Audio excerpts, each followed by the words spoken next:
కష్టం ఫలించింది, సమాజం గుర్తించింది.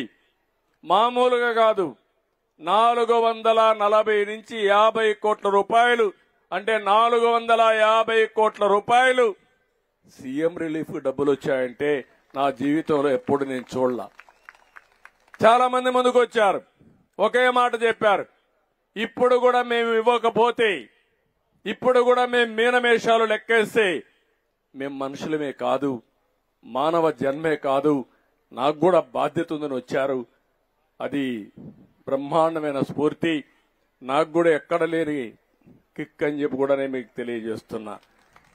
ఎందుకంటే చేసిన పనిని గుర్తించడం, మంచిని మంచిగా గుర్తిస్తే చేసే వాళ్ళకు కూడా ఒక గర్వంగా పనిచేస్తారు. ఇప్పుడు ఉన్నారు స్వచ్ఛ సేవకులు, వాళ్ళని మనం పక్కన కూర్చొని పెట్టుకొని మాట్లాడాం. వాళ్ళ కష్టాన్ని మొత్తం మర్చిపోయారు.